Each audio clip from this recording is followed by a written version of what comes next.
Kosovo. Fall 2020, took a long bus ride from Belgrade. The bus was a little stuffy, no airflow, not a lot of masks, felt a little high risk. Border crossing into Kosovo, super easy, just handed over my passport and it came back to me. And now I'm in the heart of the metropolis. Let's go check it out.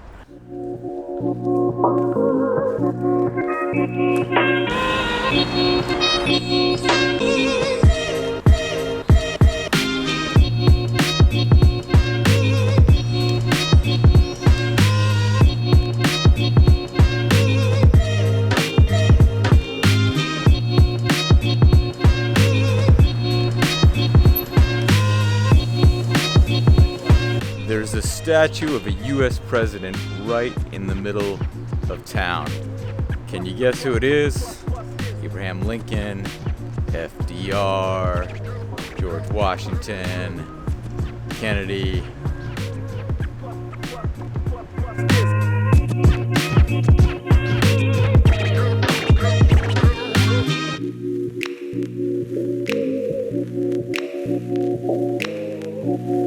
Clinton is honored here because of his role as the head of NATO, ending the Kosovo War around 1999. Of course, they have very different opinions of him in Belgrade, where different souvenirs were left.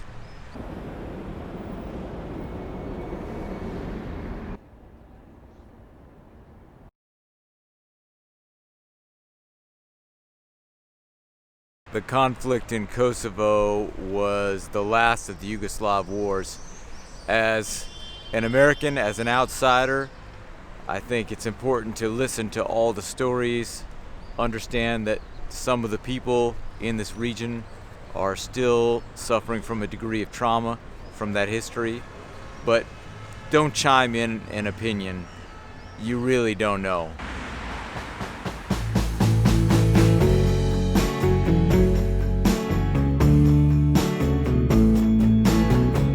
This is Kosovo's main library, designed by a Croatian architect to look something like pre-Romanesque in the Balkans, or a mix of Islamic and Byzantine architecture. It's not without controversy, but it is one of a kind.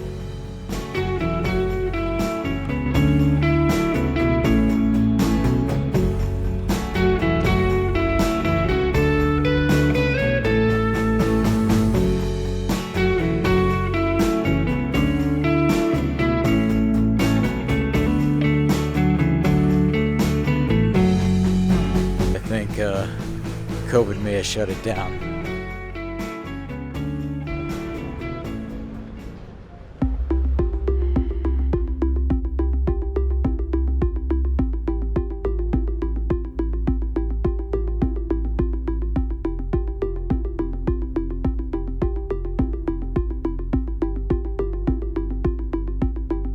Everybody was quite optimistic about 2020, but it turned out to be quite a devilish year. Actually, in the beginning, it was quite fun because it was like a very communal thing to do. Everybody was, like, oh, it's the curfew time, let's go home, let's watch the TV and everything.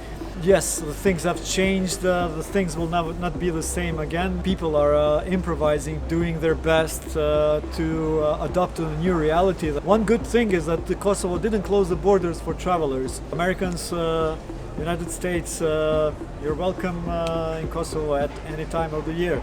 Especially now in pandemics when all your doors are closed to certain countries, Kosovo will welcome you at any times, at any situations.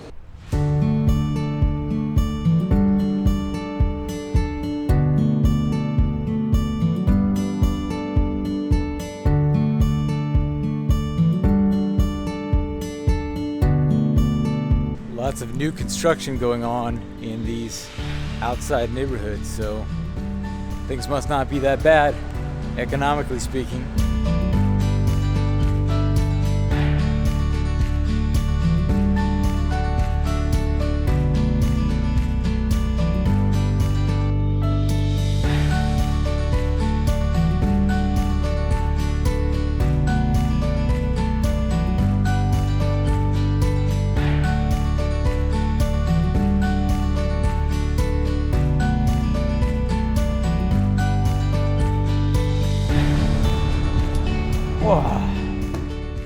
Home sweet home.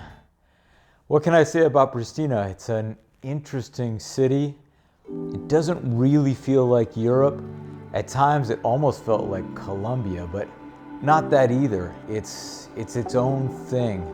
The city has a lot of twists and turns. It's got fancy walking boulevards, and it also has really roughshod, off the beaten path tracks. A lot of the monuments seem overgrown, but I like that allure. Tomorrow I'm headed to a town in the north that is split down the middle by a river. Serbian minority dominates the north, and people of Albanian descent in the south. It also has a fortress on top of a dormant volcano, which I'm excited about. And then I'm going to head south to a really cool medieval town that should be fun to explore. Now be sure to click subscribe down below so you can get this intel, because you want to put this on your travel itinerary.